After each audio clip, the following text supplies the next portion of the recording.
Bueno, seguimos con la parte 2 de ideologías, donde vamos a hacer un repaso de las principales ideologías contemporáneas.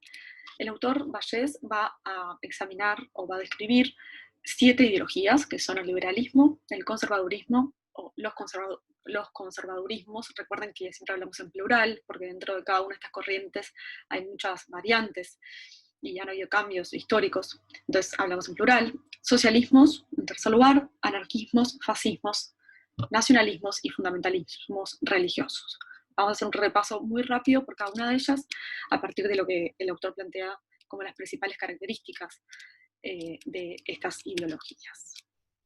Entonces, en cuanto a los liberalismos, en esta disputa sobre si lo principal es la comunidad o el individuo, va a ganar, entre comillas, el individuo. ¿Sí? El individuo va a ser el valor supremo para las corrientes liberales, y se concibe que la propia comunidad política surge del acuerdo voluntario entre individuos libres y racionales, que son el sustrato principal de la comunidad.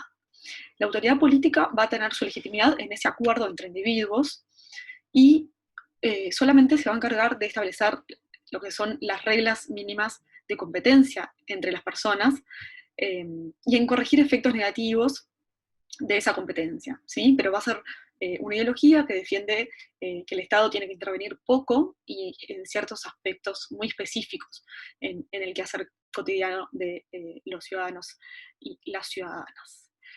El liberalismo va a tener fe en el progreso, fe entre comillas, o sea, va a creer que el progreso es lo que hace evolucionar a la sociedad y que el motor de ese progreso es la competencia libre entre los individuos. Por ende, también va a estar acompañado de la idea de que la economía se autorregula y que lo mejor que puede hacer el Estado frente a, o sea, para que la economía marche bien, es dejar que las cosas fluyan, ¿no? Meterse poco y simplemente establecer las reglas de la competencia económica entre las personas. En el PowerPoint están viendo una imagen, una pintura, que se llama La libertad guiando al pueblo, que es de 1830, y es lo primero que van a encontrar cuando googlean liberalismo, es la primera imagen que van a encontrar. Todos los portales que hablan sobre el tema, en general, usan esta pintura. Entonces, se las dejo simplemente para que puedan indagar un poquito de qué se trata esta pintura, y, y que puedan contrastarlo con el texto de Vallès, porque tiene que ver con el origen histórico de esta corriente, sobre la cual no vamos a ahondar, pero el autor sí lo trabaja en su texto. En segundo lugar están los conservadurismos, que surgen como reacción al liberalismo. En términos históricos, esta corriente tiene que ver con la resistencia de los nobles, los terratenientes y las jerarquías eclesiásticas, que eran los actores sociopolíticos y económicos más importantes del antiguo régimen, frente a, bueno, al nacimiento y a la consolidación de la burguesía como la principal clase, y del liberalismo como principal ideología. Entonces, para el conservadurismo lo más importante no va a ser el individuo, sino la comunidad social. Se cree que la comunidad social tiene su propia existencia, independiente y superior de los individuos, y a diferencia del liberalismo, no estaría compuesta por personas aisladas, consideradas de forma individual, valga la redundancia, sino que estaría compuesta por otras subcomunidades, ¿no? Como pueden ser los gremios, las familias o los estamentos. El orden social y el fundamento de la autoridad política se basa, desde esta perspectiva, en el respeto a las tradiciones. En términos de Weber, si se acuerdan cuando vimos el tema de legitimidad, diríamos que se sustenta en una legitimidad de tipo tradicional, centrada en los valores de jerarquía y en el respeto bueno, del orden y de la tradición, ¿no? De hacer las cosas como siempre se hicieron. Está en contra del progreso, digamos, como parte de la ideología, y más bien lo que trata de hacer es postular que la autoridad política debe evitar los males del progreso, ¿sí? O intentar solucionarlos, ¿no? Por ejemplo, los males que vendrían asociados al desarrollo de la tecnología o la innovación. Entonces hay una desconfianza, un pesimismo respecto al progreso. Ahora bien, aunque como vimos hasta ahora, es bastante distinto el conservadurismo de los liberalismos, también comparten una dimensión que es la dimensión del liberalismo económico. En general, cuando se instauran proyectos políticos conservadores, no cuestionan la dimensión del liberalismo económico, que ya vimos, ¿sí? Sino que la combinan con un autoritarismo en la dimensión social y política, ¿no? Entonces ahí vamos a ver combinaciones como estados gobernados por fuerzas más conservadoras, que por un lado dicen no hay que intervenir en la economía, el Estado no debe intervenir en la economía, que se debe autorregular, pero sí el Estado tiene que intervenir para combatir la delincuencia, por ejemplo. O si el Estado se va a justificar que intervenga para promover la familia tradicional, ¿sí? Para promover de vuelta el respeto de los valores tradicionales y el mantenimiento del orden. Socialismos es la tercera ideología que presenta el autor.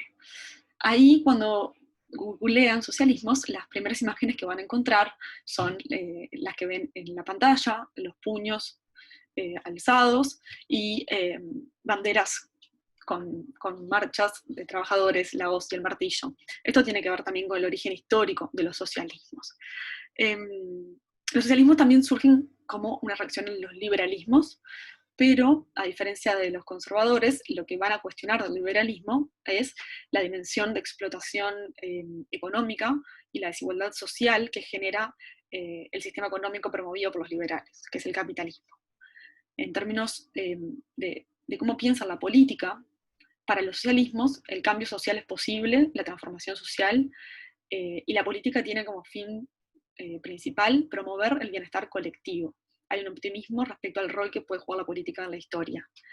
En este sentido, se va a considerar desde los socialismos que la intervención estatal se justifica en casi todas las esferas de la vida social, ¿sí? En pos de promover este bienestar colectivo. Aunque en relación a la intervención estatal vamos a encontrar diferencias internas en esta corriente, ¿sí? No es lo mismo la vertiente más vinculada al comunismo, por ejemplo, que la socialdemocracia, en términos de cuánto y en dónde creen conveniente que el Estado debe intervenir en la sociedad y a la economía. A diferencia del liberalismo, los socialistas o las corrientes socialistas creen que los seres humanos son seres sociales y que se desarrollan en las relaciones igualitarias entre sí. Por tanto, el orden social que buscan construir está basado en la idea de solidaridad y de comunidad basada en la igualdad entre las personas. ¿Sí? Más que jerarquizar el valor de la libertad, se jerarquiza el valor de la igualdad. En cuarto lugar, Vallès presenta a los anarquismos. Los anarquismos también consideran que la comunidad política surge del acuerdo voluntario entre los sujetos, entre los individuos, y creen que es posible que las personas cooperen para tener sociedades libres y armónicas.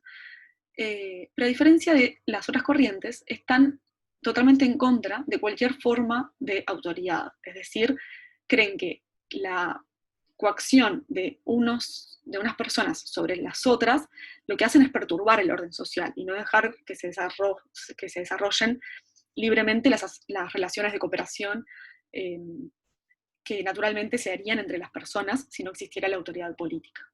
Por lo tanto, lo que van a proponer es que nos organicemos en organizaciones autogestionadas, donde las personas puedan participar directamente en la toma de decisiones y que asuman la forma, por ejemplo, de municipios, comunas o cooperativas productivas o agrarias, ¿sí? No el Estado como comunidad política, que es lo que más hemos visto en el curso.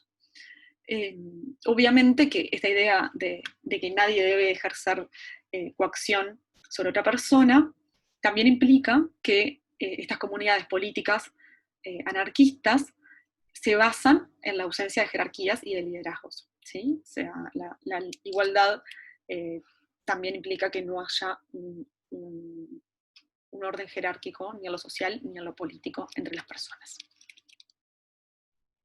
El quinto elemento que plantea Vallès son los fascismos.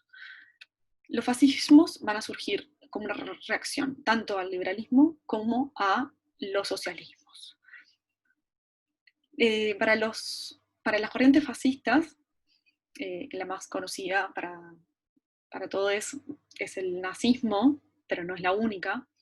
Para estas corrientes, lo principal va a ser la comunidad, más que el individuo, y esa comunidad va a estar encarnada por un líder carismático, que interpreta el destino de la comunidad y conduce a la masa hacia la concreción de ese destino, que bueno, que la historia depara para esa comunidad de personas. Eh, hay un importante énfasis en la defensa de la comunidad y de la nación, eh, y si es necesario, la comunidad política debe imponerse ante otras comunidades políticas, ¿sí? Para concretar eh, su destino. Por eso la violencia y la guerra va a tener un rol preponderante en estas ideologías. En cuanto al orden político y social, los fascismos eh, defienden la existencia de jerarquías entre las personas que serían, entre comillas, naturales, como por ejemplo entre la masa y la élite iluminada, o entre, abro super comillas, entre razas que serían superiores e inferiores, entre hombres y mujeres, etc. La obediencia al líder también va a ser clave, ¿no? El líder que interpreta hacia dónde tiene que ir la comunidad. Por tanto, en términos de legitimidad, acá va a funcionar mucho el tema del carisma, por ejemplo, ¿no? Como último elemento, Vallès va a destacar que esta mirada también promueve la hostilidad hacia todas las personas que son diferentes.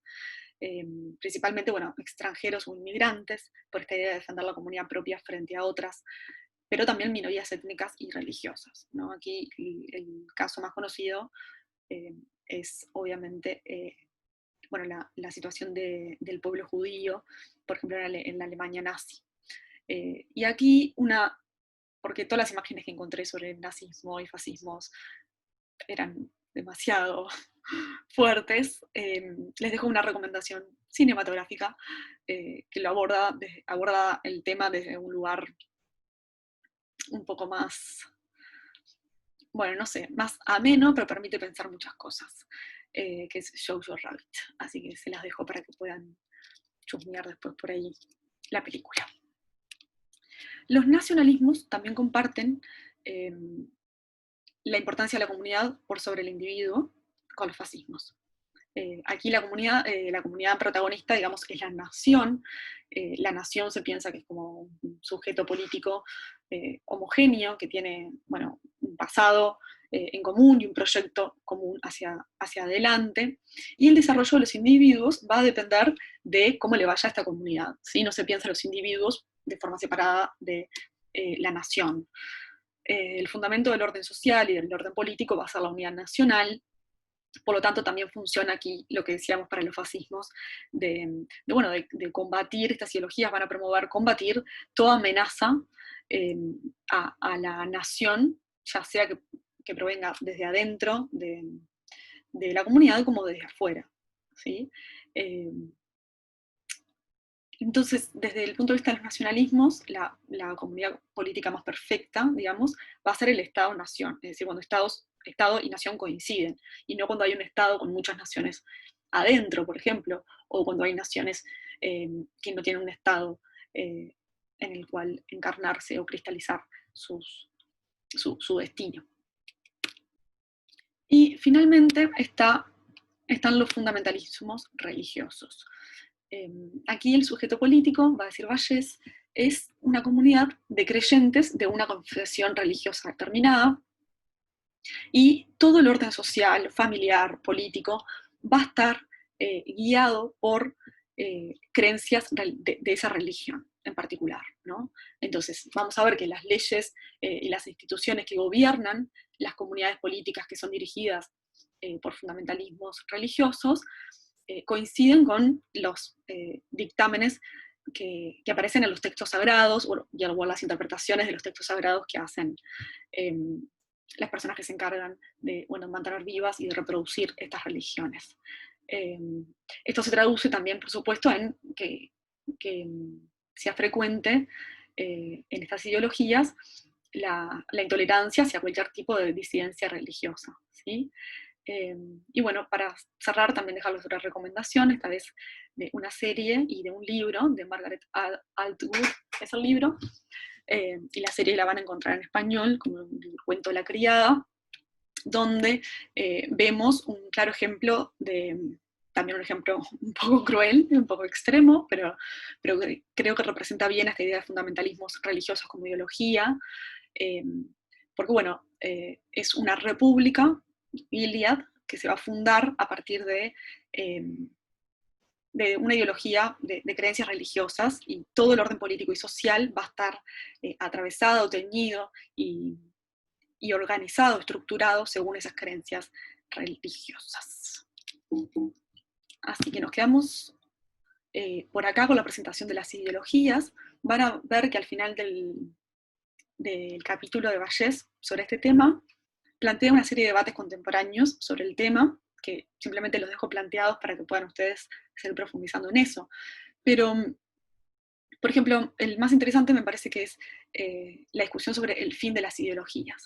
Cada tanto aparecen voces desde la academia o de la propia política que dicen que estamos en un periodo donde se acabaron las ideologías, que ya no hay más izquierdas o derechas, como veíamos al principio, en el video anterior, no, al principio de este video, ya no hay más izquierdas ni derechas, que ahora todos los políticos estarían más bien en una posición más de centro, ¿no? Que lo que importa en política es el pragmatismo, que los resultados sean buenos y no tanto las ideas, ¿no? que gobiernan a las fuerzas políticas.